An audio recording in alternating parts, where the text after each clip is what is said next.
Todos os flip-flops que a gente desenhou até agora, ou que a gente projetou até agora, a gente tem usado eles como caixinha fechada, que é esse primeiro exemplo aqui em cima.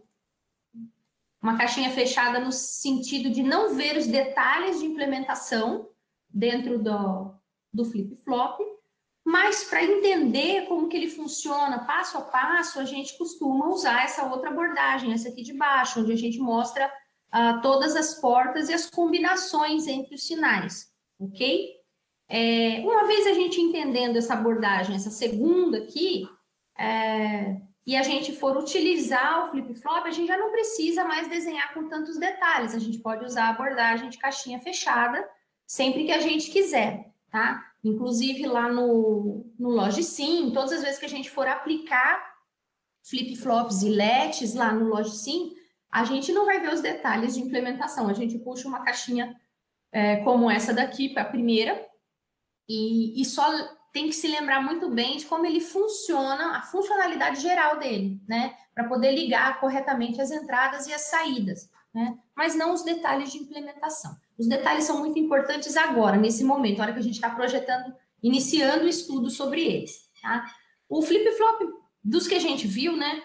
Do que a gente viu até agora, o flip-flop do tipo D foi o grande final, né? Da aula passada, da minha aula passada, né? Porque era um flip-flop que permite a gente armazenar um dado específico, um sinal D, né? Que a gente está chamando de dado, que pode ser um valor 0 ou um valor 1, mas ele é capaz de armazenar aquele valor que é fornecido como entrada, né? Então, a gente acaba utilizando esse tipo de flip-flop para construção de memórias, né? De sisteminhas de memória, né? Como foi o caso da aplicação vista junto com o professor Ricardo na terça passada, onde vocês construíram registradores para armazenar uma quantidade de bits, né? Então, um flip-flop armazena um bit, mas um conjunto de flip-flops, uma combinação adequada de flip-flops pode armazenar um conjunto de bits, que é o que a gente quer, né? Então, construir um registrador de 4 bits não é mais fácil, né? Ou mais difícil do que construir um registrador de 32 bits, né? A gente só precisa replicar o circuito flip-flop, né, para quantos bits a gente quiser, tá? Esse foi o ponto onde a gente já chegou, né? Só que existem outros mecanismos de outros funcionamentos ali dentro dos flip-flops muito interessantes para a construção de contadores, né? Contadores são aplicações diferentes de registradores, né? Obviamente, né? Enquanto no registrador a gente quer armazenar um dado específico, os contadores, eles servem para realizar alterações dos seus bits, mas numa ordem, né? Imagine os bits dentro de um contador de vários bits, né? Eles são invertidos, né? Ou mudam, né? De 0 e 1 e 1 para 0, mas de uma forma ordenada, de tal maneira a, por exemplo, contar de 0 até um determinado valor. Ou, né, de forma similar, contar um valor grande, né, até 0, né, de forma decrescente. É uma outra aplicação que utiliza flip-flops, tá? Só que já não vai ser um flip-flop do tipo D, vai ser um flip-flop diferenciado aqui. Um deles, que a gente pode utilizar, um tipo de flip-flop utilizado para contadores é o flip-flop do tipo T, tá? Tem a ver com inversão de bits. E quando a gente for olhar o contador funcionando, a gente vai ver que um contador nada mais é do que uma organização das inversões dos bits dentro de um número, né? A partir de um número binário, se você fizer determinadas inversões numa ordem específica, né, em intervalos bem definidos, você consegue incrementar o valor armazenado naquele contador ou decrementar o valor armazenado naquele contador, tá? E aí, utilizando um clock, você consegue fazer isso de forma síncrona, né? Você consegue sincronizar esse processo e dar limites, né? Até quando que você vai, até quanto que você vai contar, dependendo da quantidade de flip-flops que você utilizar. Tá? Então, uma aplicação que provavelmente não chegaremos hoje, né? Talvez só uma introdução, mas fica como motivação ali para a gente estudar esses outros tipos de flip-flop que nós vamos ver hoje. Tá? Esse primeiro aqui, do tipo T, reparem que ele tem como entrada, né, um sinal de clock, tá? Esse flip-flop é sensível à borda de subida, tá? Pode ser de descida, mas esse específico aqui é de subida. E tem um outro sinal de entrada que nós estamos chamando de T, tá? Os sinais de saída permanecem. Um sinal de saída que a gente está chamando de Q e o seu sinal invertido, a saída invertida, Q barra, tá? O funcionamento desse flip-flop do tipo T é o seguinte, tá?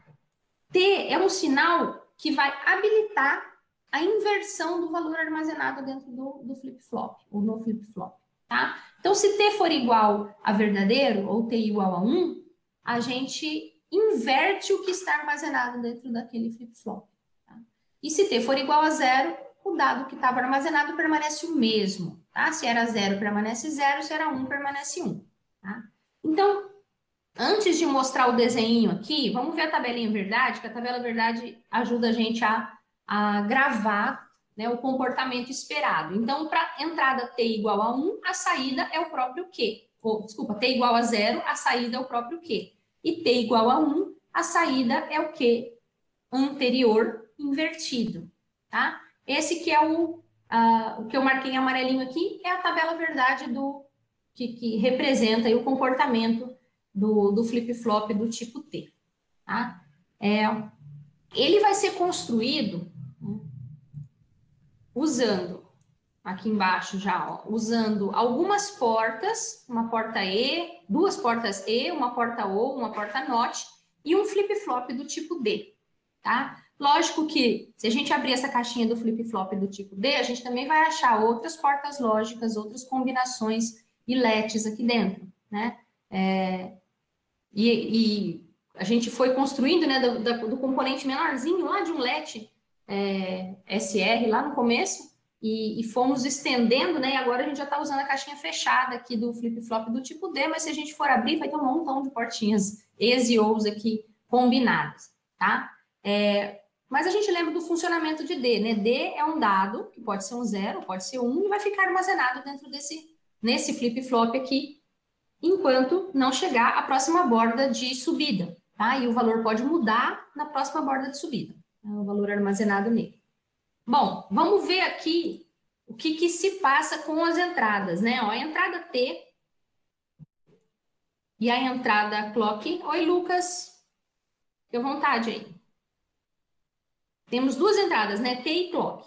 O clock, pessoal, vai ser a entrada lá do próprio flip-flop D, tá? Da parte sequencial, né? A parte onde tem a sincronização por clock, tá? A parte inicial aqui, que é só um circuitinho combinacional, tá? Não tem o clock envolvido, tá? Bom, porém, a entrada T, que é a próxima que a gente vai olhar aqui, ó, ela é a entrada de uma porta E e o T negado, ó, é a entrada de uma outra porta E, tá? Então, esse sinalzinho de controle aqui, né, que é um controle de entrada, um controle de habilitação, né, um sinal para habilitar ou não a inversão do dado, vai ser a entrada de duas portas e as outras entradas dessa porta E, dessas portas E, ó, elas vêm das saídas anteriores, ou seja, o que é anterior, né? O que está armazenado nesse flip-flop tipo D, ó, é a entrada do primeiro E, do E de cima aqui, da porta E número 1, aqui, ó, para poder identificar para vocês na hora que eu falo, né? E Q barra é a entrada da porta E número 2, ali. Bom, a saída dessas duas portas E's passam como entrada de uma porta OU. Tá? Uma das duas vai ser, a gente vai estudar aqui, né? Na verdade, não é uma das duas, não é um OU exclusivo aqui, né? A gente pode ter 0, 0, 0, 1, 1, 0 e 1, mas a gente sabe que um desses dois sinais vão passar, ou 0 ou 1 vão passar aqui para esse valor D aqui, tá? Vamos ver como que isso vai funcionar. Vou colocar valores aqui, tá? Vamos chutar. Eu acho que no outro slide eu tenho desenhos maiores aqui para poder fazer. Reparem o seguinte, pessoal, vamos dar uma possibilidade de entrada, tá? Não sei se a gente vai cobrir todas aqui, mas vamos pensar. Vamos pensar no sinal de clock aqui, que a gente vai olhar na borda de subida, porque é o momento onde tem mudanças no nosso circuito, tá? Então, o clock a gente supõe aí que no momento da borda de subida, o que é que vai acontecer? E vamos colocar valores para T e para Q, né? Nós precisamos setar alguns valores aqui. Eu vou supor que Q estava igual a 1. Vou colocar o Q igual a 1. E vou colocar o T igual a 1 para a gente ver inversão. Opa! Para a gente ver inversão do valor.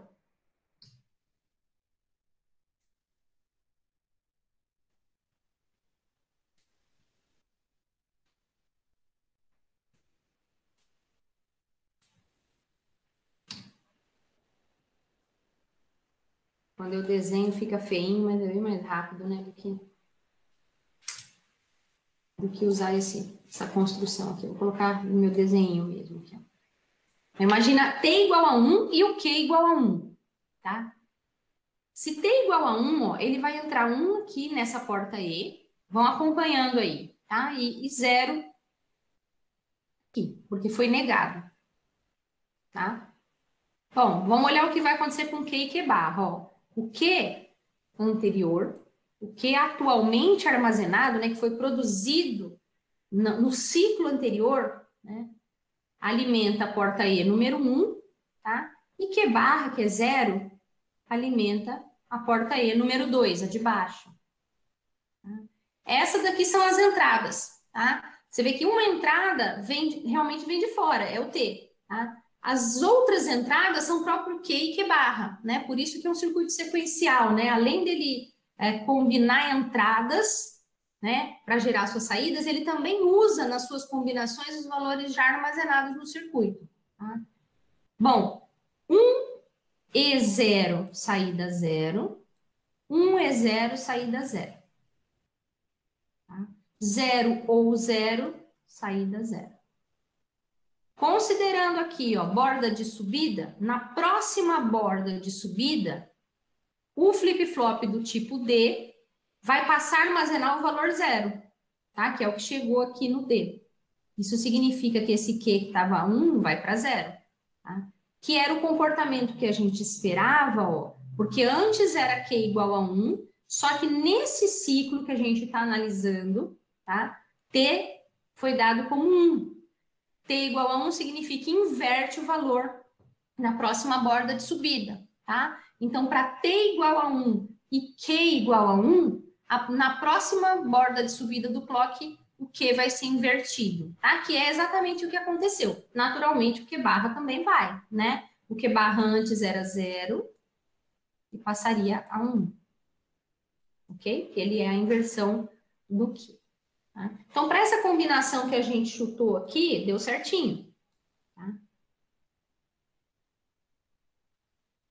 Eu vou colocar a mesma combinação de Q e Q barra, pessoal, só que eu vou mudar o T, tá? Vou dizer o seguinte, vou apagar só o que vai ser construído durante o processo aqui, ó. Vou deixar o Q inicial, tá? Q igual a 1 inicialmente, vou colocar T igual a 0. T igual a 0 significa pra gente, olha, na próxima borda de subida do clock, não inverte o valor armazenado, permanece como está. Tá? Vamos ver se isso vai acontecer, ó. Q igual a 1, sobe aqui, ó. Alimenta essa porta E. Q barra igual a 0, alimenta essa outra porta E. Até aqui tá tudo bem. Essa entrada T igual a 0, vem 0 para cá e 1 para cá.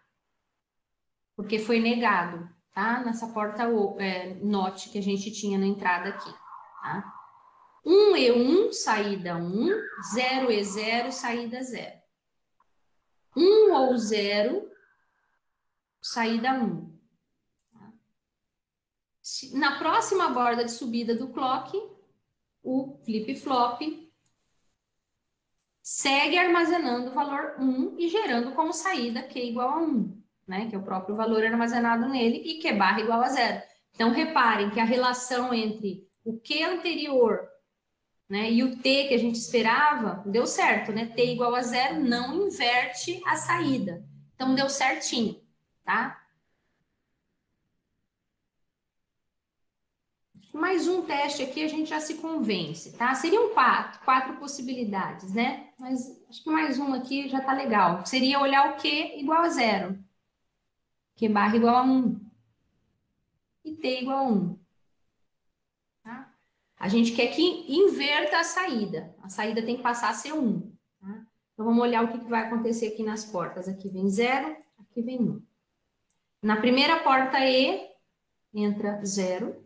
Na segunda porta E, entra Q barra igual a 1. 0 e 0, 0. 1 e 1, 1. E aí a porta O, 0 ou 1, 1. E passa, então, na próxima borda de subida, a inverter. Q vai de 0 para 1 e Q barra vai de 1 para 0. Então, dessa forma, a gente olhou 3 combinações de entrada. A última seria com T igual a 0 também aqui, e essas possibilidades de entrada, mas acho que já está suficiente, acho que todos já se convenceram que funciona, né? A ideia é bem simples, pessoal. Na verdade, é uma combinação aqui que a gente já viu em outras situações, tá? Essa combinação aqui, ela já apareceu outras vezes, daqui a pouco a gente vai lembrar delas, tá? Olha que bonitinho, a hora que eu faço tudo torto, ele... Deixa eu ver. Isso é novidade. Ele atualizou ontem esse aqui, uma versão 8, e aí ele me ajudou aqui.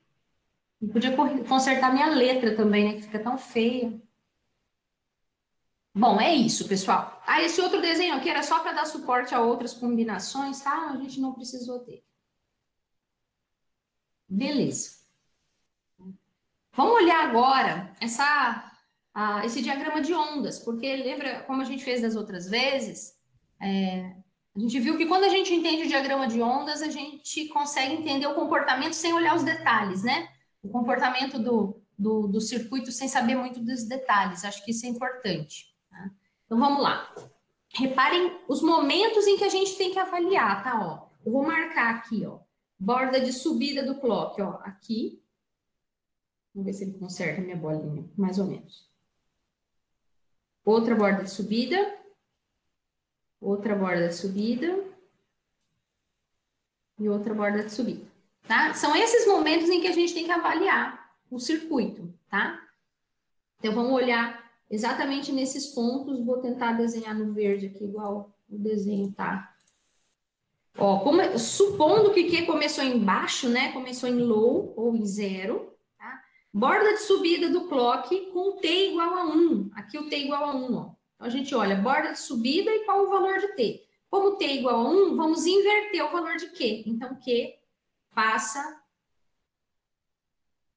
a 1, tá? E vai igual a 1 até a próxima borda de subida do clock, tá? Lembre-se que esse circuito, esse flip-flop, qualquer um dos flip-flops aqui, que são sensíveis às bordas, né?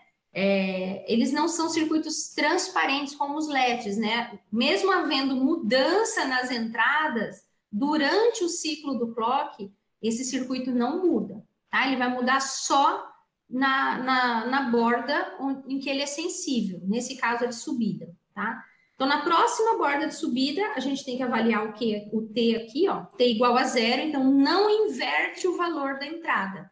Então, como a entrada, não a entrada, né? Não inverte o valor que estava sendo armazenado no flip-flop. Como estava armazenando o valor alto, ou 1, permanece em 1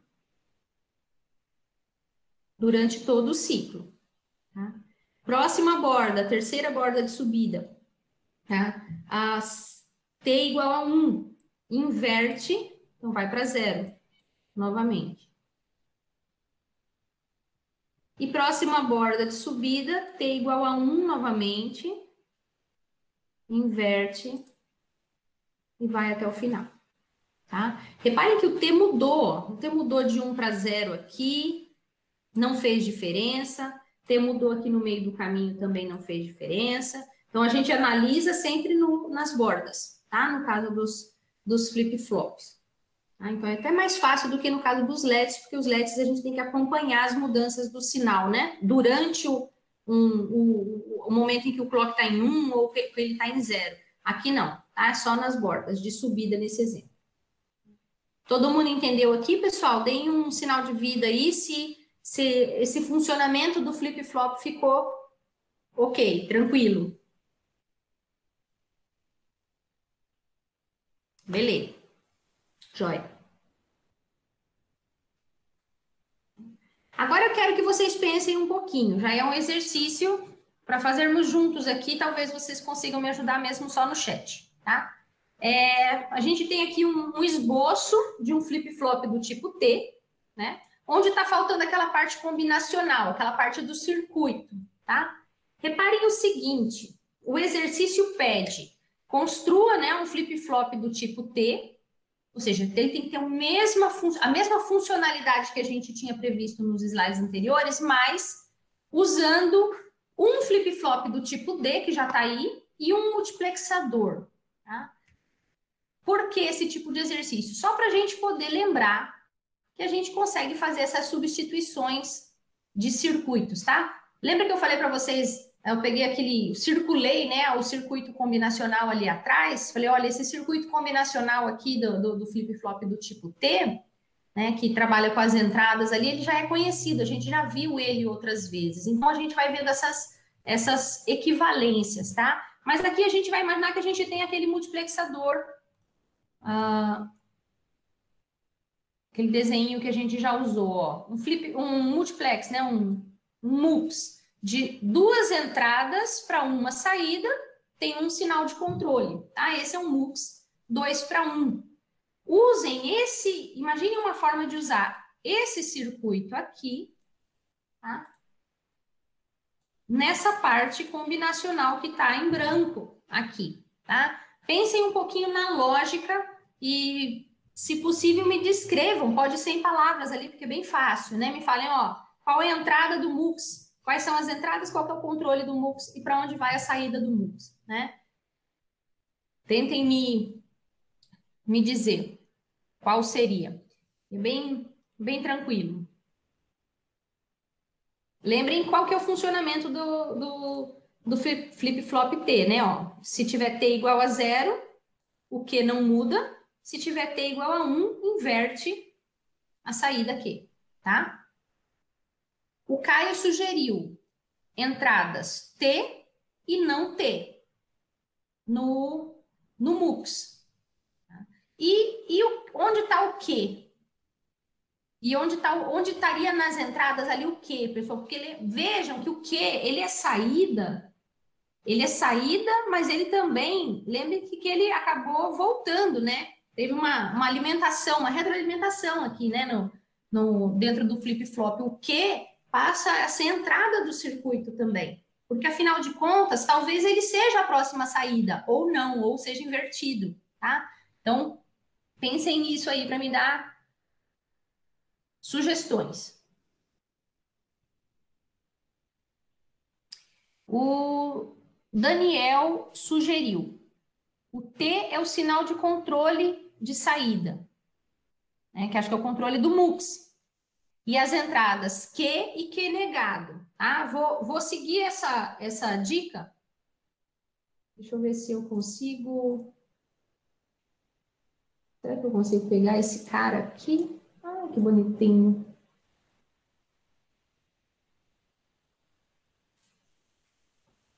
Deu uma atualizada legal aqui no programa. Ó, tá aqui o nosso MUX 2 para 1. Esse era o molde, né, do MUX 2 para 1. Agora a gente tem que ligar as entradas e as saídas, tá?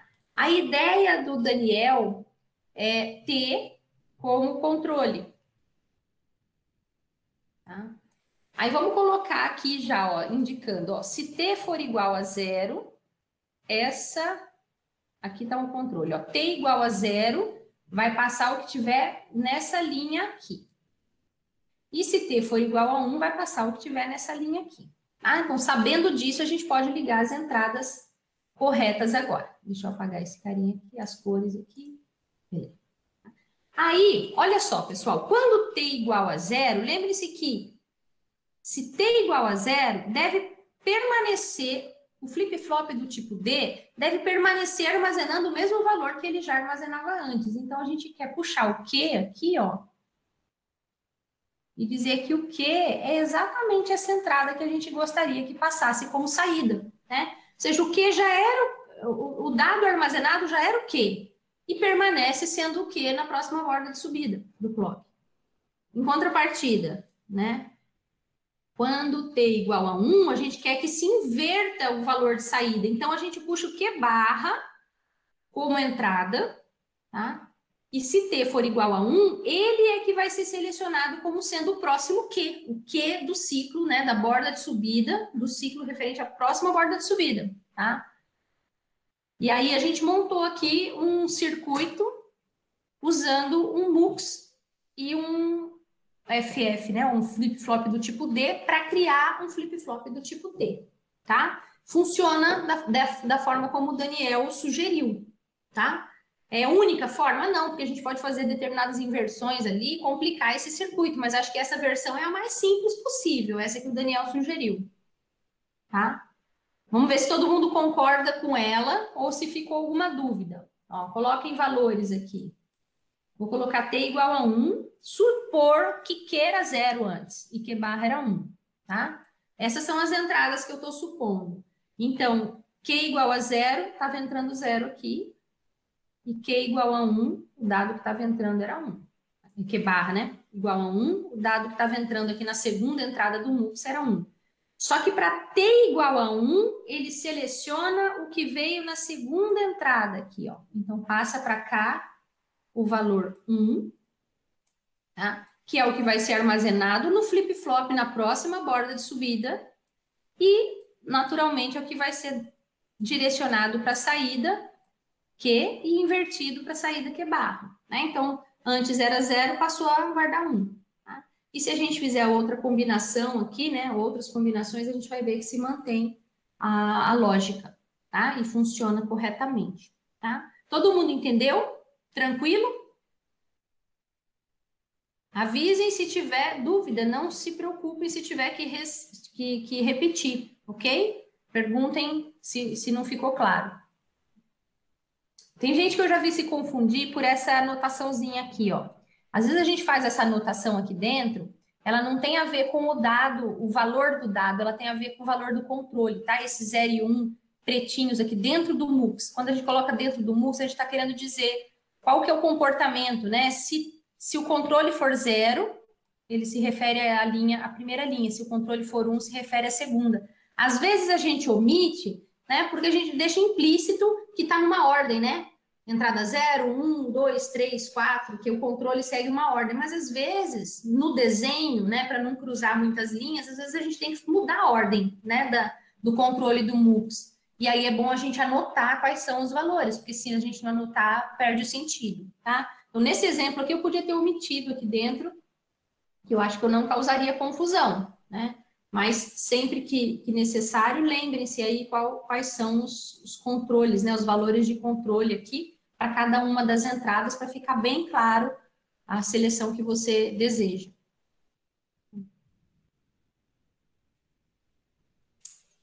Um outro exercício, tá? Talvez até mais fácil do que o primeiro. Amanheceu tão frio, agora eu já tô com calor. Tô ligando no ar já. Vamos construir o mesmo comportamento, só que agora usando, ó, a dica ali, uma porta ou exclusivo. Ah, uma porta ou exclusivo. Será que a gente consegue com uma porta ou exclusivo? Porque olha só, se conseguir com uma porta ou exclusivo, a gente não precisava ter usado o MUX, né? Porque o MUX tem bem mais portas ali dentro. E nem mesmo aquelas outras combinações de ES e OUs, né? Vamos ver se a gente dá conta de fazer com o exclusivo, caso a gente tenha essa porta, né, disponível. Deem ideias. Ó, o comportamento do ou exclusivo está aqui embaixo, tá? Para quem não se lembra, ó, entradas iguais, saída 0. Entradas diferentes, saída 1.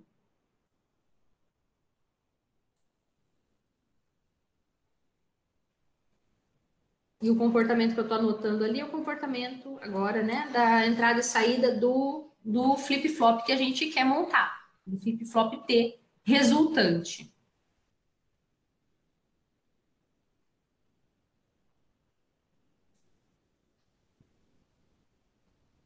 O Alexandre sugeriu T, sinal T, shor, sinal Q, né? Um ou exclusivo de T e Q. Vou colocar aqui e vamos fazer um teste.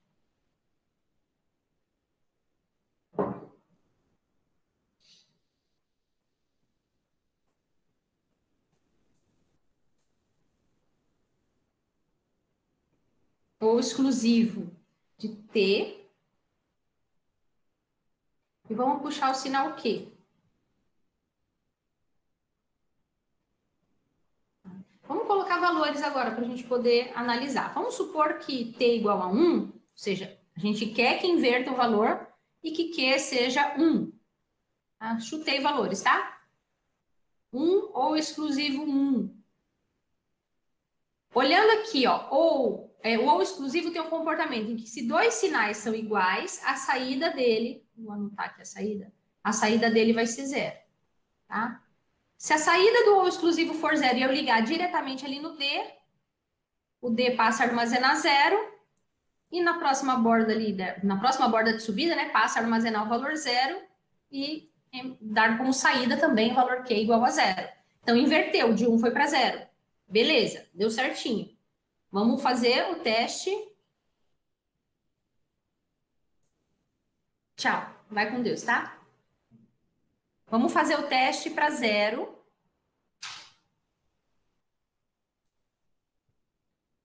E T igual a 1. Q igual a 0, T igual a 1.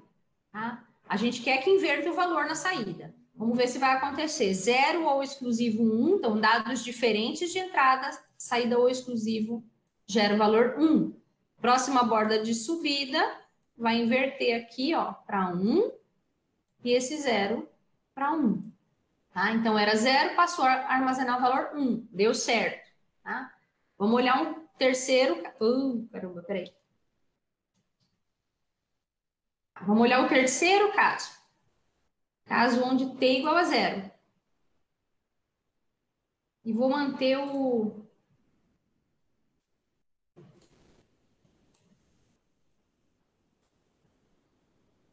Esse caso aqui, pessoal, ó, vamos supor que estava armazenando Q igual a 0, tá? Era 0 aqui dentro. E o T, a entrada T, é 0, indicando não quero que o dado seja invertido, tá? Então, 0 ou exclusivo 0, ó, dados iguais, saída 0. Na próxima borda de subida do clock, vai permanecer armazenando o valor 0 e gerando como saída valor 0. Então, a gente não estragou o dado armazenado no flip-flop, né? Não causamos nenhuma mudança, tá certo? E por último, valor 1 no Q e 0 em T. A última combinação que a gente precisa testar. Tá? A gente não quer que seja invertido o valor. Vamos ver se vai obedecer. 1 ou exclusivo 0 da saída 1. Na próxima borda de subida do clock, opa, estava um valor 0 errado aqui dentro, tá? Era 1 igual ao Q ali. Na próxima borda de subida do clock, não vai mudar nada. Ele permanece armazenando o valor 1 e emitindo como saída o valor 1 também, tá? Então, a gente testou as 4 possibilidades e essa única porta ou exclusivo funcionou corretamente, tá? Então, bom, ótimo. Se a gente porta ou exclusivo, o circuito ficou muito mais simples, tá? E o original, que é esse aqui em cima, ó, esse aqui, depois fica como exercício para vocês, né? Comparem esse circuito aqui com o circuito de ou exclusivo, tá? Exatamente o mesmo comportamento, ok?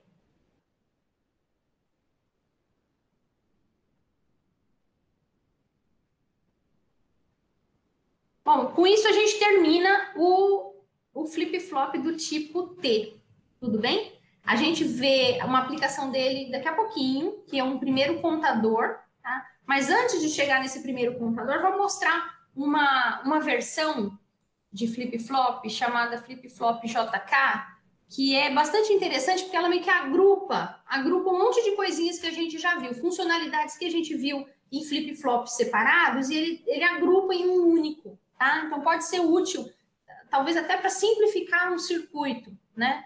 Porque olha só, o flip-flop do tipo JK, ele tem duas entradas, tá? Então ele vai ter quatro possíveis aqui, quatro combinações dessas duas entradas para a gente analisar, tá? E tem quatro saídas, né? E quatro comportamentos ali que a gente espera dele. Se J for 0 e K for 0, nada vai mudar, tá? Então comportamento significa não muda o que está armazenado já no circuito. E o Q, a saída Q é o Q anterior, tá? Vou lá na última linha, tá? J igual a 1, K igual a 1, Q barra anterior. Ó, tá vendo esse toggle aqui? É do flip-flop tipo T, tá? É o mesmo uso do T aqui para indicar que a gente quer que inverta o valor, tá? Então, esse primeiro aqui que a gente analisou não faz nada, não muda nada, tá? Se tiver J igual a 0 e K igual a 0, não muda a saída do flip-flop. E a última linha, 1 no J e K igual a 1 também, a gente quer que tenha o comportamento do flip-flop do tipo T. A gente quer que inverta o valor da saída, tá? E ainda tem dois comportamentos intermediários aqui dentro da tabela, que são os seguintes, ó. J igual a 0, K igual a 1, a gente vai fazer reset. Vai forçar um zero no circuito, tá? E J igual a 1, K igual a 0, a gente vai fazer set, vai forçar 1 no circuito, tá? A gente tinha essas versões aqui, pessoal, de reset e set lá atrás, né? A gente viu um flip-flop lá atrás do tipo D, que tinha reset, preset. A gente está englobando esses conceitos, tá? Em um único flip-flop, tá? Chamado JK, que não é mais complicado do que os demais, mas que agrega nele um comportamento, uma funcionalidade um pouquinho mais completa, tá? Então, vamos ver aqui que a gente tem como definição para ele. Ó, a gente tem entradas J, K e o clock, tá? As saídas permanecem as mesmas, ó, Q ou Q barra, e Q barra, né? O Q invertido. A gente vai trabalhar com bordas, né? Assim, ele é sensível às bordas ou de subida ou de descida. Nesse exemplo nosso aqui, sensível à borda de subida. E combina comportamentos, ó, de LETs, set, reset, tá? Que também foi usado lá no flip-flop do tipo D, que a gente já trabalhou, né? E o comportamento de inversão do flip-flop do tipo T. Tá? Então, a gente uniu essas duas funcionalidades em um único componente, tá? Bom, o circuito com detalhes aqui, ó. Entra J, entra K, tá? J vai direto para essa porta E, K vai ser invertido antes, tá? E vai alimentar uma porta E. E reparem que o resto não mudou nada, tá? Reparem que a gente incluiu duas entradas aqui, mas o circuito em si, né, as portas, a combinação das portas permaneceu exatamente a mesma, tá? Com a diferença aqui, ó, que barra tá vindo para cá, para cima, junto com o J ali, e o Q está sendo combinado por uma porta E aqui com o K barra, tá? Então teve uma inversão aqui no finalzinho, na forma como a gente está realimentando o circuito, né, com Q e Q barra, tá? O flip-flop do tipo D não mudou, tá aqui, com borda de subida, da mesma maneira. Oi? Pode falar. Ah, tá. Eu só tenho uma dúvida aqui. É que eu tô vendo aqui que quando o J e o K tem entrada 0, vai ser o que anterior, né? O comportamento não muda. Só que eu tô vendo que quando o K é igual a 0, ele vai inverter. Aí ele vai ficar 1 aqui, certo? E na entrada, né? Porta end. Aí quer dizer que, como ele vai estar 1, vai dominar o Q barra. E aí o Q barra vai entrar na porta OR e pode ser que seja o Q barra, entendeu? Vamos fazer já essa combinação. Vamos desenhando aqui para a gente acompanhar. Deixa eu ver se eu peguei o momento onde você não está, ou a combinação, né, que você não está concordando, é quando J igual a 0 e K igual a 0 também, né? Isso. Tá. Vamos supor valores em Q e Q barra, só para a gente poder fazer os testes, tá? Eu vou supor Q igual a 1 e Q barra igual a 0 para ter um início. O que a gente gostaria com essas entradas aqui, Q e Q barra, J e K? A gente quer que não mude o valor de Q e Q barra no final, porque afinal de contas J tá 0 e K tá 0. É isso, né? Então vamos acompanhar aqui, ó. Ó, Q barra vai entrar aqui, ó. Esse cara aqui vai ser o Q barra, ó. Repara. Vamos ver se o desenho não estiver errado, né? Mas vamos. Eu não tinha visto. Eu achei que o Q barra ia entrar do lado com K. Você viu que está invertido ali a saída? Tô vendo. Vamos fazer passo a passo, porque a gente já ia ter que fazer de qualquer maneira. Tá? Tá. É Q barra entrou aqui nesse E, que vai gerar saída 0. Né? Com J igual a 0 e o Q barra igual a 0, saída desse E aqui igual a 0. O K igual a 0 foi negado, vai entrar 1 aqui, e vem o Q nessa inversão ali, ó, entra o Q aqui com valor 1 também. 1 e 1, saída 1, e aí 0 ou 1, saída 1. Na próxima borda de subida, o flip-flop vai permanecer armazenando o valor 1, então não inverteu. Então tá certo, realmente tinha sido confusão lá naquele finalzinho que realmente tá confuso aqui, né? Essa troca das linhas aqui. Aí esses pontinhos pretos é exatamente para tentar não deixar ambíguo, né? O que acontece nesse finalzinho do circuito aqui. Tá? Mas vamos colocar outros valores, ó. Eu vou trocar o valor de K. E vou deixar o Q como estava nas entradas ali para a gente seguir. Ó. Então, aqui entrou 0, tá certo. Aqui embaixo entrou 1, tá certo. K começou com 1, foi invertido para 0 aqui. Tá? Aqui vai dar 0, 0 ou 0, 0. Na próxima borda de subida vai armazenar 0. Isso significa que inverteu de 1 para 0. Vamos ver. Essa inversão aqui que eu falei que acabou de inverter de 1 para 0, na verdade, o comportamento foi o comportamento de um reset. Aqui, ó. Tá? Foi o comportamento de forçar um 0 na saída. Tá? Isso é o comportamento de J igual a 0 e K igual a 1. Tá? Se a gente tivesse 0 aqui, pessoal, ó, no início, tá? Ele não ia inverter para 1, ele ia manter 0. Quer ver acontecer isso? Ó. E eu falei inverter, né? Dá a impressão que foi por causa da inversão lá, como se fosse a última linha da tabela, mas não é. Esse amarelinho que eu inverti, aqui vai inverter tudo.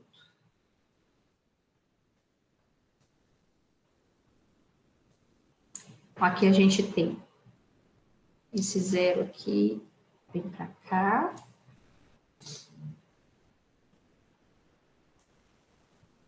E o Q barra vai subir com o valor 1 para cá. Quando a gente tem aqui, ó, J igual a 0 e K igual a 1, reparem que o fato de ter esse J igual a 0 aqui, a gente sempre vai ter, independente da saída Q, a gente vai ter um 0 aqui, ó.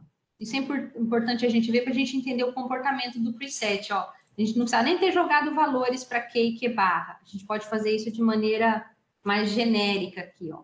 O fato de ter esse J igual a 0, já joga um 0 aqui depois da porta E, independente do Q e do Q barra. E o fato de ter K igual a 1 e o K ser invertido aqui no começo, também, né, já joga um 0 para cá. Então, força, ó, esse 0 depois do OU, que vai forçar naturalmente o Q igual a 0. Então, independente do que a gente tinha antes como Q e Q barra, não vai fazer diferença. J igual a 0 e K igual a 1 vai forçar um 0 na saída. E se a gente olhar o comportamento contrário, né, de J igual a 1 e K igual a 0, a gente vai ver que a gente vai forçar um 1 na saída, tá? Sem precisar colocar valores para Q e Q barra. Ó, vamos colocar esse cara igual a 0, opa, esse igual a 1, né? Que agora é a próxima opção. Esse carinha aqui igual a 1, J igual a 1 e K igual a 0. Repara, ó, que vem 1 para cá, sempre, e vai chegar 1 aqui, sempre. Tá? Vamos ver como que a gente vai forçar 1 aqui, ó. Eu já sei aqui, mas quero ver se vocês conseguem me dizer. Reparem o seguinte,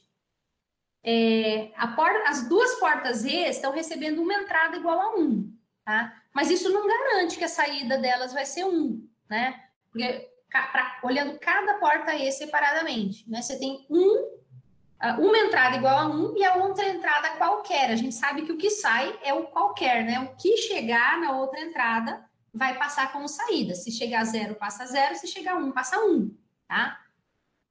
Mas quando a gente olha as duas assim, agora em conjunto, a gente consegue garantir que pelo menos uma delas vai sair 1? O que vocês acham? Ver se vocês conseguem justificar.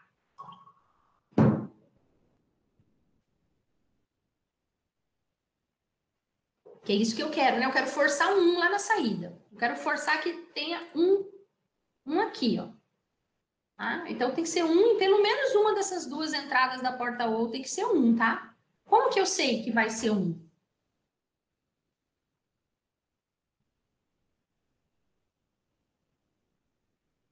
Bora, turma? Tem alguém aí ainda?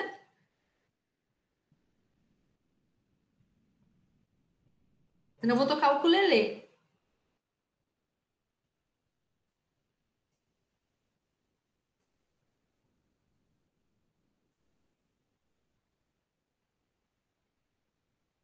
Opa! Vamos lá, Daniel. Por que que eu sei que vai ter 1 ali na saída? Eu nem olhei o Q e o Q barra, tá? Tô olhando só J e K. A combinação de J e K.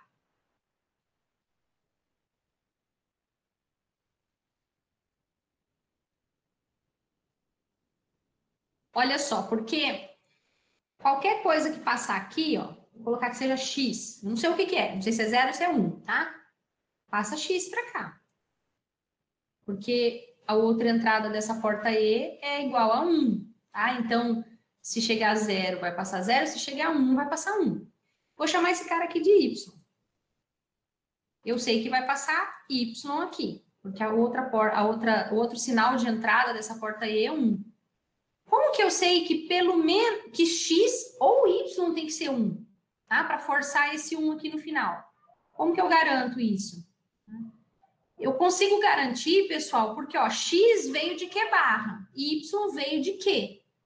Não tem como não ter um desses com um valor igual a 1, tá? Se Q é 1, Q barra é 0. E se Q é 0, Q barra é 1. Então, pelo menos um desses dois está em valor verdadeiro, em 1. Tá? Então, eu sei que ou X ou Y são 1 com certeza, independente de quem é o 0 e quem é o 1 no Q e no Q barra. Tá? Então, o Lucas respondeu ali, porque Q ou Q barra é 1. Tá? Então, assim, eu não preciso nem olhar valores específicos para Q e Q barra. Eu consigo garantir que para essa combinação aqui, ó, J igual a 1, K igual a 0, eu sei que essa porta ou final vai me dar um valor 1 na saída, tá? Que é o que eu queria.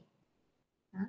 Então, a gente conseguiu olhar as 3 primeiras linhas da tabela já estão conferidas. Falta a última, tá? Falta J igual a 1 e K igual a 1, tá? Que aí vai entrar 1 aqui, entra 0 aqui, tá? Aí, pessoal, a gente vai ter que chutar valores aqui, não tem jeito, porque agora é uma questão de inverter a entrada. Se era 1, tem que sair 0, tá? Eu vou colocar o valor 1 em Q, vai vir para cá. Vou colocar o valor 0 em Q barra, que vai vir para cá, tá? Aqui deu 0, aqui deu 0. 0 ou 0, 0. Próxima borda de subida vai armazenar no flip-flop aqui o valor 0. E esse 1 foi invertido para 0, consequentemente o 0 foi invertido para 1. Tá? Então, teve a inversão. E se a gente chutar valor Q igual a 0, vai inverter também, sem sombra de dúvidas aí. Tá? Então, esse é o comportamento do JK. Tá? Ele tem um comportamento de inversão para uma determinada combinação, comportamento de setar, ou seja, forçar 1 na saída, comportamento de forçar 0 na saída, e o comportamento de não modificar o valor de saída. Tá? Então, ele agrupa um conjunto de funcionalidades que estavam distribuídas em outros componentes aí que a gente viu. Ok? Beleza? Tranquilo?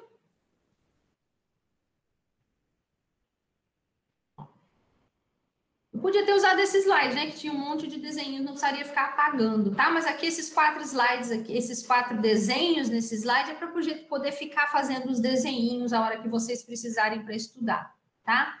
Sem precisar ficar apagando. São as 4 possibilidades aqui de combinações. Vamos olhar agora o diagrama de ondas. Tá? Vamos tentar descrever o que acontece com o sinal Q para determinadas combinações de JK. Ó, reparem que JK aqui são sinais que estão oscilando de uma maneira aleatória aqui, tá?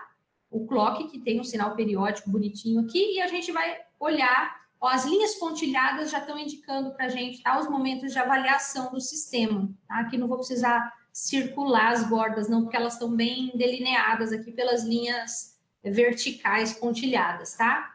Vamos supor que o Q começou num determinado valor, tá? Eu vou começar ele em 0, porque sim, tá? Começar ele em 0, e aí vamos analisar, ó, na borda de subida aqui, referente a essa linha pontilhada, J igual a 0, K igual a 0. Então, o Q não muda até a próxima borda de subida, tá? Permanece em 0. Coitado daqui, a linha torta, ele foi subindo, né? Peraí, que eu... Deixou de ser um sinal digital, parecendo um analógico aqui. Bom, mais ou menos. Né? Para isso ele não funciona, né? Podia deixar retinha a minha linha, o software. Tá na cara que eu quero fazer uma linha reta, né? Próxima borda de subida, eu tenho J igual a 1 e K igual a 1. Ó. Aí a gente olha só aqui, nesse ponto. Ó. J igual a 1, K igual a 1. Tá? Então, aqui é um caso de inversão. Então, era 0, vai passar a 1. Então, vai igual a 1 até a próxima borda de subida. Na próxima borda de subida, a gente tem J igual a 0 e K igual a 1. Esse é um caso de reset. Joga 0. 0 no próximo ciclo todo, né? O que vai ficar com o valor 0. Próxima borda de subida. J igual a 1, K igual a 0. É um caso de set. Força entrada igual a 1. Então, saída igual a 1. Me desculpa. Força saída igual a 1. Aqui. Próxima borda de subida, os valores ó, de J e K não mudaram. Tá? Se eles não mudaram, ó, permaneceu 1 e 1, a gente força 7 novamente. Tá? Então, aqui, ó, o sinal Q não mudou, mas ele não mudou não porque o comportamento de J e K estava 0 e 0, mas sim porque o comportamento de J e K falaram para a gente setar o valor, né, 1, forçar 1, e ele já era 1 antes, então não mudou nada. Tá? E aqui, 1, J igual a 1, K igual a 1, inversão. Vai para 0. J igual a 0, K igual a 1, é um caso de reset, e nesse caso a gente permanece em 0, tá? Porque ele já era 0 e a gente só forçou novamente um 0 no sinal Q, tá? Já tá anotado aqui embaixo, ó, depois que eu fui ver que já tava, né? Anotado aqui embaixo, que pra gente não ter dúvida aí, mas a gente foi seguindo passo a passo, acho que chegou no mesmo 7, toggle, 7. Reset, tá certinho. Tá? Entenderam, pessoal? Esses dois flip-flops? Sem dificuldade, sem problema? Porque esse aqui é o final do conteúdo dos flip-flops. Vimos, assim, os principais, e com isso aqui a gente faz muita coisa, de boa, tá? Vou mostrar para vocês... Opa! Ainda tem um aqui que eu não tinha visto. Vamos fazer, né? Esquecido dele aqui, ó. Exercício. Pensem comigo aí, ó. Aqui, pessoal, construir um flip-flop JK, um comportamento que a gente tem na tabelinha ali embaixo, tá? Só que usando o multiplexador, nessa parte combinacional aqui, inicial, que tá vago aqui, tá? Me falem quais seriam as entradas do multiplexador. Ó, eu vou desenhar o MUX aqui para gente já. Lembrando que é um MUX 4:1, tá? Então, eu vou ter que ligar 4 caras aqui. E vou ter que ligar a saída dele. É 4:1, eu já vou indicar que a saída vai ser o próprio D, tá? Não imagino que vai ter nenhuma combinação na saída também. A gente só vai ligar ele direto na entrada, tá? Mas precisamos definir quais são as entradas e lembrar também que nós temos 2 sinais de controle para eles, tá? Vou anotar aqui a combinação dos controles para a gente não ter dúvida, tá? Controle 00, controle 01, controle 10 e controle 11. Tá? A gente não vai ter dúvida aqui de como ligar os sinais.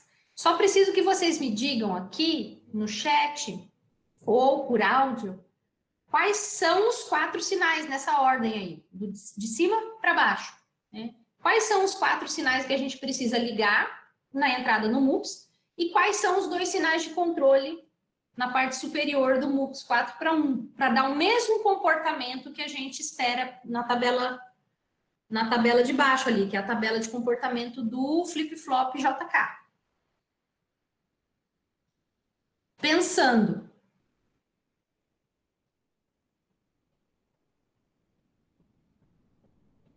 Caio, a tua frase foi indecifrável. JK, não J, não K. Ah, tá, entendi. Não foi tão indecifrável.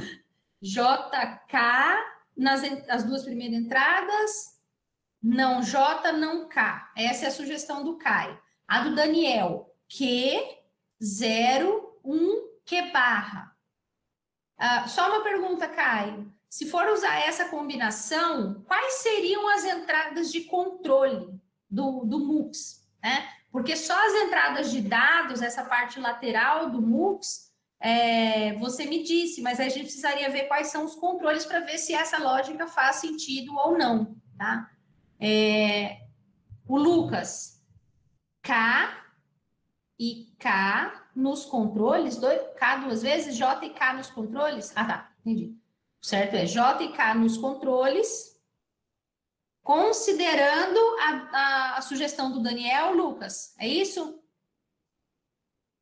Imagino que seja, né? Considerando as entradas que o Daniel sugeriu, tá? Vou dar uma resposta aqui, mas a gente nunca pode dizer que a outra resposta não está certa, tá? A gente teria que jogar as respostas, outras combinações, porque de repente acontecem coisas ali que a gente não estava prevendo de imediato, tá? Mas essa combinação que o Daniel sugeriu e o Lucas confirmou ali, ela me parece bem válida, que é a seguinte, vamos olhar exatamente as 4 saídas aqui, ó, que, ou seja, a gente vai jogar o que aqui, ó.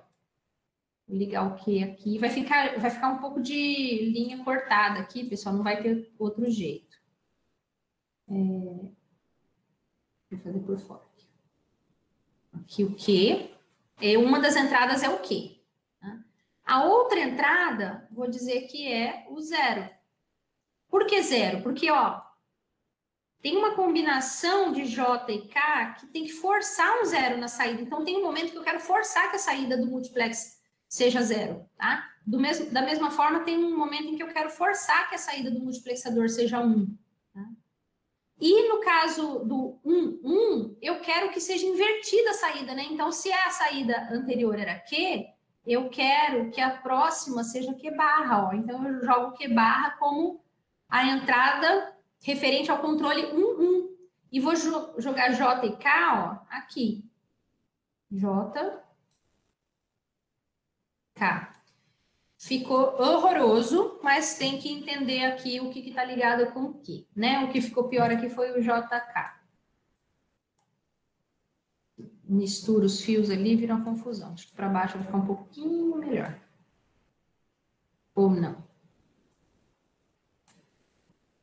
Cruza um pouquinho menos ali, mas tá suficiente ali para a gente entender, tá? Parem que as combinações, ó, de J e K, ó, se for 0, 0, passa Q. que é a primeira ali. Beleza, tá correto. Era o que a gente esperava, ó. Entrou 0, 0, passa como saída aqui. Se entrar 0, 1, passa como saída, a gente força o 0 na saída, ó, que é a segunda entrada, tá? Entrou 0 e 1 em JK, força 0 na saída, certinho. Entrou 1, 0, 1 aqui e 0 aqui.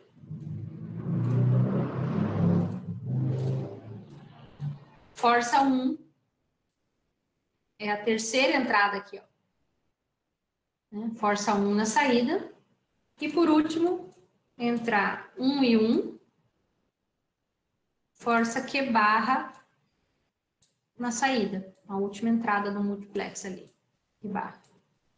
Tá? Então, a gente conseguiu construir um flip-flop JK usando um multiplex 4:1, tá? Certamente, o multiplex 4:1 vai ter mais portas lógicas, mais combinações ali, né, de portas lógicas do que se a gente usar a versão aqui com 2 E's e um OU, tá? Então, mais segue o exercício aí mais como um exercício de lógica mesmo para a gente se lembrar, né, das funcionalidades anteriores. Tudo bem? Tranquilo? Eu já vou finalizar a aula, pessoal, não vou passar das 5, tá? Mas eu quero mostrar para vocês um contador, porque senão a gente fica vendo esse monte de componentes soltos e não consegue ver uma aplicação para isso, tá? Essa aula de contadores vai ser a aula da terça que vem, tem aula completa de contadores, mas dá para a gente ver um flip-flop do tipo T, esse que faz as inversões, tá? Aquele primeiro que a gente viu, né, que só faz a inversão, né, dos valores, dependendo do valor de T, uma combinação bem simples aqui, que faz um contador de 0 a 7, tá? Bom, primeira coisa aqui que a gente vai precisar combinar alguns, né? A gente vai precisar colocar uma combinação de flip-flops aqui. Essa combinação, ela acaba limitando até quanto que a gente consegue contar. Então, com 3 contadores, a gente tem...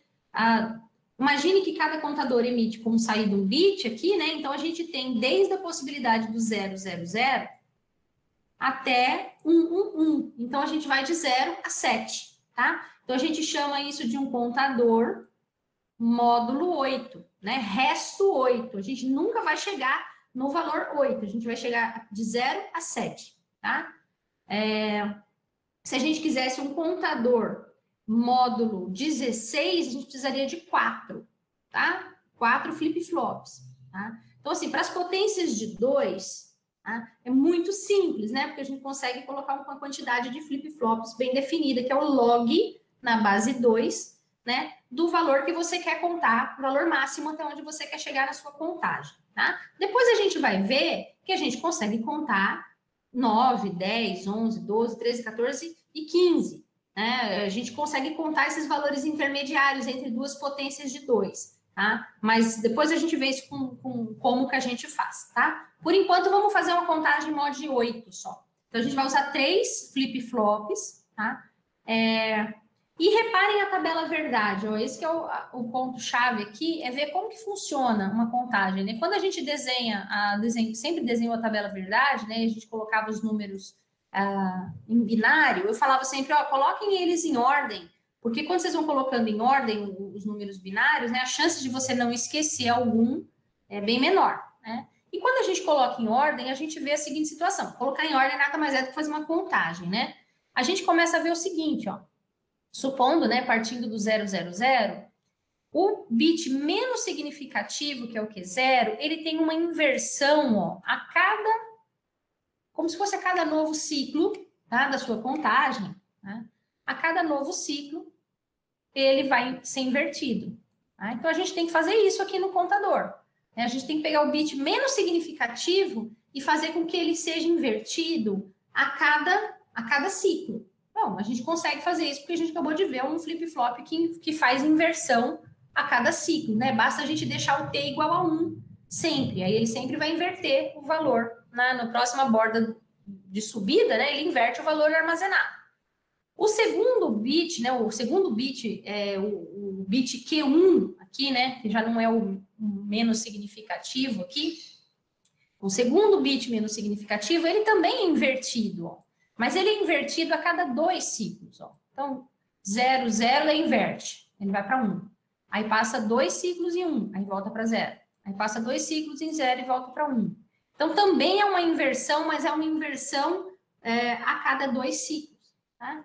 O bit Q2, que nesse exemplo já é o mais significativo, né? Ele vai ser invertido também, mas a cada 4 ciclos, tá?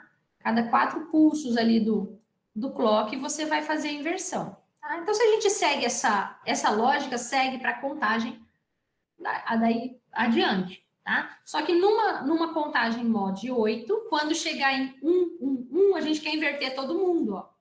E isso naturalmente aconteceria, né? Porque a inversão do Q0 aconteceria a cada ciclo, a inversão do Q1 já estaria no momento de inverter e a inversão do Q2 também já estaria no momento de inverter, tá? Então, naturalmente, aconteceria a inversão sem que a gente tivesse que forçar nada. De 1, 1, 1, ele iria para 0, 0, 0, tá? No ciclo, que seria o oitavo, no oitavo pulso de clock aqui, ok? Na verdade, no nono pulso, né? Ele faria a inversão para 0, 0, 0 e começaria uma nova contagem.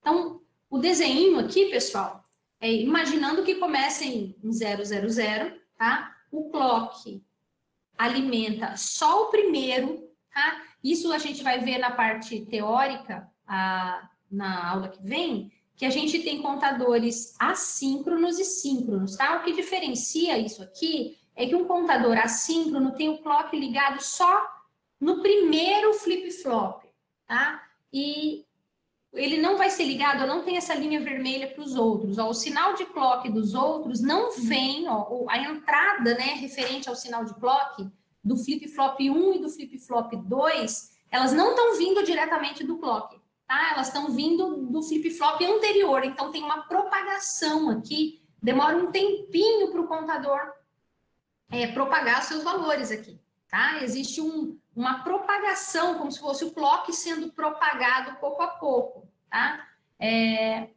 E a propagação não era exatamente do clock, né? A propagação é que, ó, o sinal de clock aqui vai vir do Q barra do anterior, tá? E a gente vai ver a lógica por trás aqui, ó. O Q barra anterior é ligado ao clock. Lá atrás, o Lucas me perguntou assim, mas para que a gente mantém o Q barra, sendo que já tem o que sair daqui? Né? Lá na primeira aula de flip-flops, eu lembro que na hora eu falei, olha, agora não está fazendo muito sentido, mas mais para frente a gente vai precisar desse Q barra, né? Daí a gente não precisa colocar uma porta ou a mais, o Q barra já vai ser oferecido como saída. Então aqui é a primeira vez que a gente está precisando dele de fato, ó, o Q barra vai ser o clock do flip-flop seguinte, tá? E assim por diante. Então, tem um encadeamento de flip-flops aqui. Tá? O valor T igual a 1, esse aqui é o T, ó, que a gente tinha no flip-flop do tipo T, né? Quando T igual a 1, a gente invertia. Aqui a gente vai deixar T igual a 1 para todo mundo, ó. Ele está entrando 1 para todos os flip-flops, ó, a linhazinha verde, tá? Só que a inversão acontece só na borda de subida. Então, a questão para esse aqui, ó, esse aqui vai acontecer na borda de subida. Vou colocar assim. Tá? Esse aqui está dependendo do sinal de clock.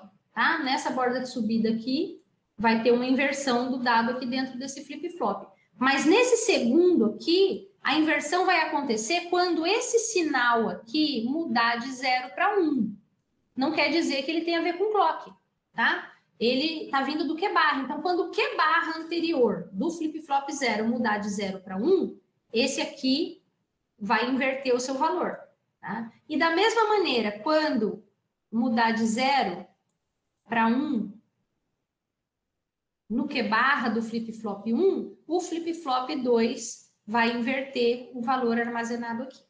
Tá? Então, assim, não parece muito intuitivo essa ligação aqui entre entre o clock não, né? Entre o Q barra e a entrada de clock dos flip-flops aqui, ó, desse e desse. Não é intuitivo, a gente teria que, para chegar nessa conclusão aqui, a gente teria que pensar um bocadinho, tá? Mas vamos ver funcionando aqui começando do 0, 0, 0, vamos fazer uma contagem até 2, até 3, só para a gente entender a ideia e depois eu vou passar vou pedir para vocês implementarem isso aqui no Logicim e ver funcionando, tá? Então, olha a ideia, pessoal. Vamos colocar 0, 0, 0 como saída, tá? Isso significa que aqui dentro está sendo armazenado 0, 0 e 0. Eu vou colocar t igual a 1 para todo mundo, tá? Então, todo verdinho ali é 1 sempre, nunca vai mudar, tá? O que vai acontecer? Na primeira borda de subida do clock, esse valor que é 0 vai ser invertido para 1, tá? Então, repara que a contagem aqui, ó, muda do flip-flop 0, né? A mudança vai acontecer primeiro no flip-flop 0. Então, na verdade, esse valor aqui, ó, ele tem que ser lido como se esse aqui, ó, esse aqui é o mais significativo e esse aqui é o menos significativo do meu valor. Então, aquele 1, 0, 0 de saída dos flip-flops, eles representam o valor 0, 0, 1. Tá? Eu tenho que inverter a ordem, que é o valor 1 em decimal. Tá? Eu parti do 0, 0, 0 e com uma inversão, que é do bit menos significativo, então lembrem sempre que eu vou pôr menos aqui, mais aqui, tá? Menos significativo e mais significativo. Vamos ver o que propaga aqui no Q e no Q0, no Q barra, tá? Quando a gente tinha 0, 0, 0, tá? Q barra era 1, então tinha um 1 aqui e um aqui. Ok? Isso era o que estava acontecendo antes. Aí teve uma borda de subida, tá? E na borda de subida teve a inversão do dado armazenado no flip-flop 0. E ele foi de 0 para 1. Naturalmente, ó, o valor aqui mudou de 1 para 0. Tá? Porque Q foi para 1, então Q barra foi para 0. Então, olhando do ponto de vista dessa entrada aqui do flip-flop 1, não é uma borda de subida para ele, porque o dado era 0 e permanece 0. Tá? Então, ele não vai ter mudança nenhuma. Tá? Então, e mesmo tendo t igual a 1, chegando nele no sinal verde ali, não teve, é como se não tivesse sido ativado o clock para ele. Então, ele não muda. Então, ele fica com 0 e o terceiro flip-flop, que o flip-flop 2 também fica com valor 0. Tá? Por isso que a gente conseguiu contar de 0, incrementar e chegar no valor 001. Tá? Agora, vamos ver no próximo. Tá? Próxima borda de subida, o que vai mudar? Tá? Esse cara aqui sempre inverte, né? Então, a gente vai jogar... Ele estava 1, vai para 0. O que? 0. Esse cara aqui, então, voltou para 0. Já eu apago ele ali. E o Q barra foi para 1. Tá? Reparem que a gente tinha 0 antes, nessa linha preta aqui que eu estou olhando agora, ó, e foi para 1. Então, isso, do ponto de vista do flip-flop 1, é uma mudança de borda de 0 para 1, né? É como se fosse o clock para ele mudando de 0 para 1. Então, ele também inverte. Ele também vai para 1. Ele também vai para 1. Ok? E ele vai emitir como saída aqui, o Q barra dele, 0. Isso, do ponto de vista do flip-flop 2, não é uma borda de subida, porque a gente era 1 e passou a 0. É como se fosse uma borda de descida. Tá? Então, para esse flip-flop 2 não vai acontecer nada. Mas para o flip-flop 1 e 0 teve inversão. Tá? Então, a gente chegou nesse número aqui, ó. Inverteu aqui e não inverteu aqui. A gente chegou no 0, 1, 0, que é o valor 2. Vou colocar o 0 aqui que eu tinha esquecido. Nós vamos fazer a contagem até o 3, porque a gente tem que ver esse flip-flop 2 funcionando, né? Até o 4 nós vamos, porque daí a gente vai ver inverter mais de um bit. Só que deixa eu apagar um pouquinho o lixo aqui, porque senão daqui a pouco eu não consigo...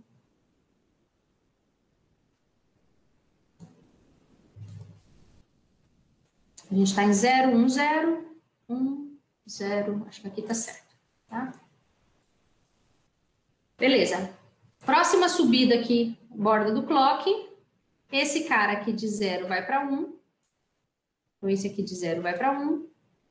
e esse aqui de 1 vai para 0.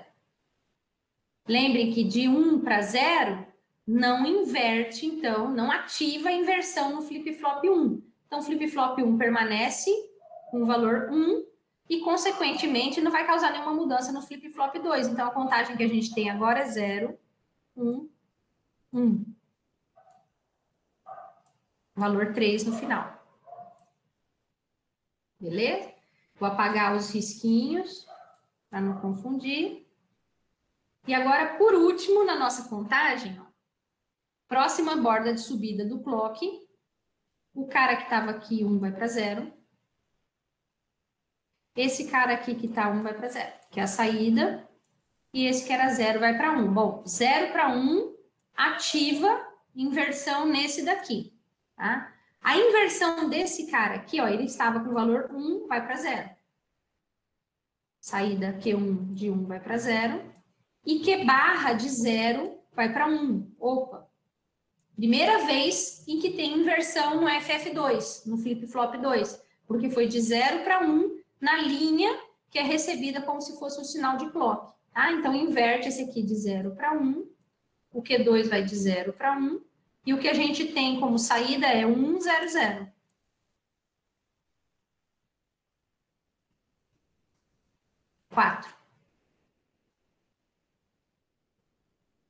Se a gente for seguindo a lógica, pessoal, a gente vai contar um montão aqui, tá? E a gente vai chegar em 1, 1, 1. Eu já vou lá para o final para a gente ver o que acontece na última... Opa, apaguei depois demais. Quando a gente tem 1, 1, 1, a gente tem aqui 0, aqui 0. Né? E aqui 1, 1, 1. A gente já tem um valor 7, tá? Aí teve uma borda de subida do clock, né? Nesse momento aqui. Inverte esse aqui para 0. Ele vai para 0. Naturalmente, inverte esse cara aqui para 1. Tá? Mudou todo mundo aqui. Esse foi para 1. 0 para 1 causa inversão. De 1 para 0 aqui. De 1 para 0 aqui. Tá? E de 0 para 1 aqui. Como é 0 para 1, ativa a inversão no flip-flop 2, que vem para 0, e aqui vem para 0. Então, de 1, 1, 1, não tem espaço lá do outro lado, né? Mas aqui tem, ó, de 1, 1, 1, que é a contagem do valor 7, tá? A gente pulou lá do 4, né? Eu não fiz o 5, não fiz o 6, mas... E não fiz também a contagem do 6 para o 7, né? Mas supondo que a gente estivesse já no 7, a próximo valor seria 0, 0, 0. Tá? A gente volta para o valor inicial sem que a gente tenha que colocar nenhum controle adicional. Tá? O contador, ele volta, ele é cíclico, né? Ele volta ao valor 0. Ok? Então, olha, com 3 flip-flops, a gente conseguiu contar até 7. Tá? Com 2 flip-flops, a gente consegue contar até 3. Né? E assim por diante, a gente vai sempre uma potência de 2 menos 1, né? De 0 até uma potência de 2 menos 1, sem que a gente tenha que adicionar nenhuma lógica, né? Nenhuma lógica na saída ali para truncar uma contagem. E, por exemplo, se eu quiser contar até 13, eu não posso usar só 3 flip-flops, eu vou ter que usar 4 flip-flops. Né? Mas eu vou ter que truncar no 13, porque senão o contador vai até 15. Né? Ele vai até o último valor possível, que é um monte de uns. Né? Mas a gente vai ver depois como que a gente trunca, né? Vou até deixar isso para vocês darem uma pensadinha durante esses dias, tá? Ficou claro para todo mundo, pessoal? O conteúdo da aula de hoje é um conteúdo bem importante, tá? Tanto para prova quanto para trabalho.